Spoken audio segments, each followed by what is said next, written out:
గౌరవ శాసనసభ్యులు రాకేష్ రెడ్డి గారు, వెంకటరమణారెడ్డి గారు, గౌరవ మాజీ శాసనసభ్యులు, జిల్లాల అధ్యక్షులు, వివిధ హోదాల్లో ఉన్నటువంటి సహచర నాయకులు, కార్యకర్తలు, తరలి వచ్చిన మా ఆడబిడ్డలు, ప్రెస్ మిత్రులు అందరికీ నమస్కారం. జై తెలంగాణ, భారత్ మాతాకి.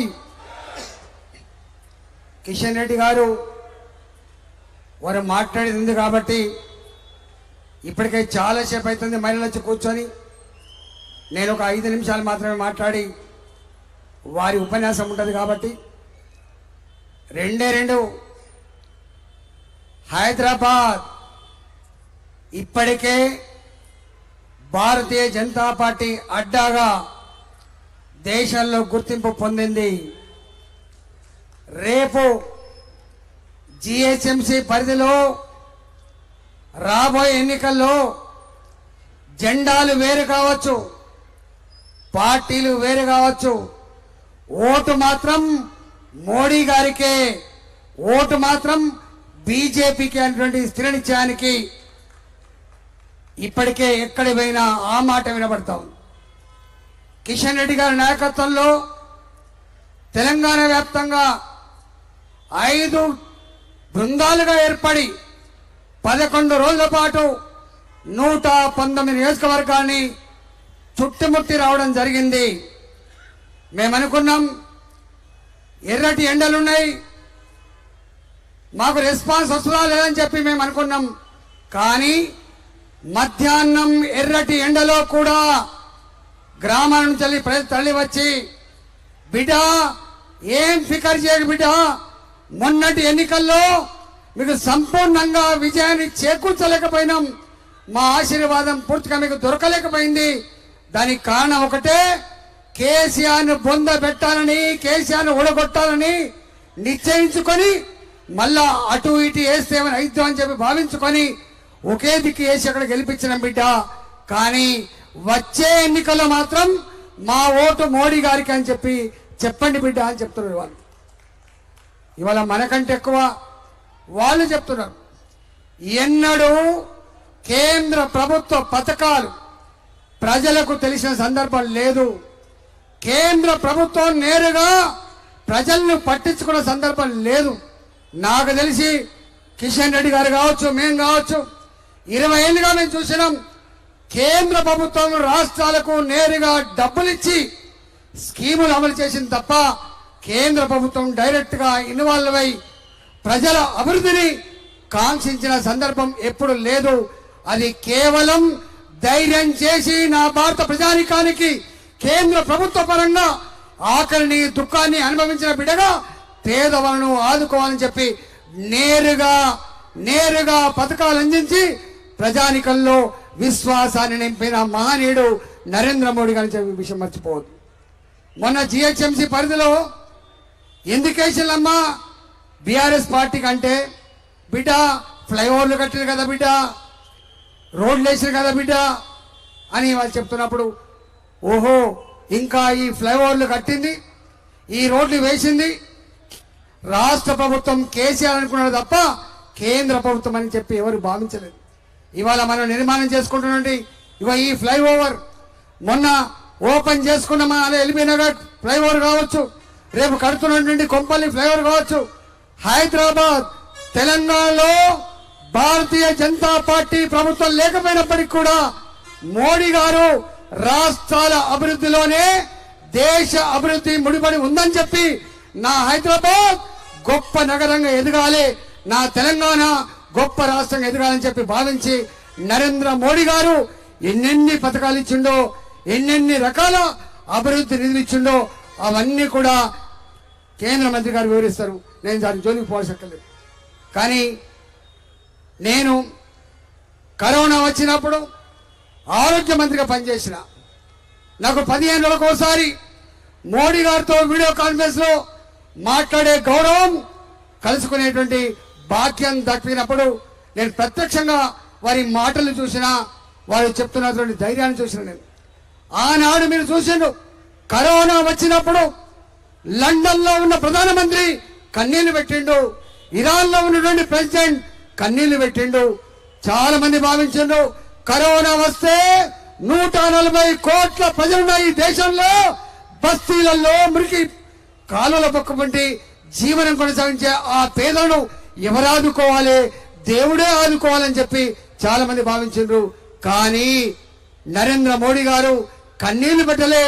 నరేంద్ర మోడీ గారు ఇవాళ ప్రతి నిత్యం టీవీలలో అందుబాటులో ఉండి దేశ ప్రజానికానికి ఇవాళ మందు లేకపోవచ్చు, వ్యాక్సిన్ రాకపోవచ్చు, కానీ ధైర్యం అనే మందిచ్చి దేశ ప్రజానికంలో విశ్వాసం నింపి ధైర్యం కల్పించి కాపాడిన బిడ్డ నరేంద్ర మోడీ గారి గురించి మంది మర్చిపోదు.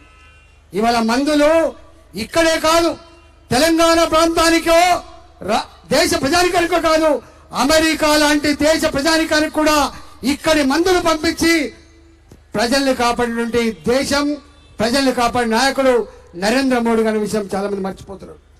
ఇవాళ వ్యాక్సిన్ అంటే జనరల్ గా ఇట్లాంటి జరిగినప్పుడు రీసెర్చ్ డెవలప్మెంట్ అంతా కూడా అమెరికా వైపు చూస్తారు, చైనా వైపు చూస్తారు. కానీ ఈ దఫా నరేంద్ర మోడీ గారి నాయకత్వంలో దేశ ప్రజానికాన్ని కాపాడుకోవాలి, వాళ్ళ ప్రాణాలకు మనం పనంగా పెట్టాలని చెప్పి భావించి ప్రపంచానికే మొట్టమొదటిసారిగా వ్యాక్సిన్ తయారు చేయించి ప్రజానికానికి అందించినటువంటి దేశం కూడా భారతదేశం అనే విషయం మనం మర్చిపోవద్దు. ఇవాళ ప్రపంచంలో అమెరికా చైనాతో పాటుగా పోటీ పడుతున్న దేశం కూడా మన భారతదేశాన్ని నిలబెట్టిండు. అవన్నీ ఆ మోడీ గారి గొప్పతనం గురించి, మోడీ గారి పనుల గురించి చెప్పాలంటే ఎన్ని గంటలైనా సరిపోదు. కాబట్టి ఇవాళ కిషన్ రెడ్డి గారి గురించి వాళ్ళ కార్యకర్తలు అప్పుడప్పుడు మాతో వచ్చి అంటుంటారు, అన్నా మాకు టైం దొరుకుతలేదు చెప్పి. వారు నార్త్ ఈస్టర్న్ స్టేట్స్ 7 రాష్ట్రాలకు నరేంద్ర మోడీ గారు వారిని ఏరుకొని కోరుకొని వారి ఇన్ఛార్జిగా ఇచ్చిండ్రు. అన్నిటికంటే ముఖ్యంగా ప్రభుత్వం అంటే కేవలం రోడ్లు వేయడమే కాదు, ప్రభుత్వం అంటే కేవలం 5 కిలోల బియ్యం పంచడే కాదు, ప్రభుత్వం అంటే కేవలం అభివృద్ధి మాత్రమే కాదు, ప్రభుత్వం ప్రజల విశ్వాసాలని, ప్రజల యొక్క ఆచార వ్యవహారాలని, ప్రజల సంస్కృతిని సాంప్రదాయాలను కాపాడని చెప్పి భావించి ఇవాళ వారికి ఈ దేశంలో భారత ప్రజల సంస్కృతిని, సాంప్రదాయాన్ని, విశ్వాసాన్ని కాపాడే బాధ్యత కూడా వారికే కట్టబెట్టింది. కాబట్టి వారి నాయకత్వంలోనే ఇవాళ నేను మొన్న మధ్యప్రదేశ్ పైన అక్కడ ఆ దేవాలయం చూస్తే మురిసిపోయిన ఇవాళ మనం శక్తి పీఠంగా భావించడానికి ఇవాళ అస్సాం హెడ్ క్వార్టర్లో ఇలా కిషన్ రెడ్డి గారి ఆధ్వర్యంలో గొప్ప దేవాలయం, ఏ దేశానికి ప్రపంచానికి కాపాడే శక్తి అని చెప్పి మనం భావిస్తావో అలాంటి శక్తి పీఠానికి కూడా 1000 కోట్ల రూపాయలు ఖర్చు పెట్టి రేపు మన విశ్వాసాన్ని నిలిపేపెట్టే బాధ్యత కూడా కిషన్ రెడ్డి గారికి దక్కింది. తెలంగాణలో అనేక పురాతనమైనటువంటి కట్టడాలు, మా వరంగల్లో 1000 స్తంభాల గుడి కావచ్చు, 100 సంవత్సరాల క్రితం కట్టబడ్డ నా ఆర్ట్స్ కాలేజ్ భవనం కావచ్చు, ఇలాంటి అనేక గొప్ప గొప్ప కట్టడాలు ఆనవాలను ఇవాళ కిషన్ రెడ్డి గారి నాయకత్వంలో కొన్ని వేల కోట్ల రూపాయలు తీసుకొచ్చి తెలంగాణ అభివృద్ధి కోసం వారు చేస్తున్న పని ఇంత అంత కాదు.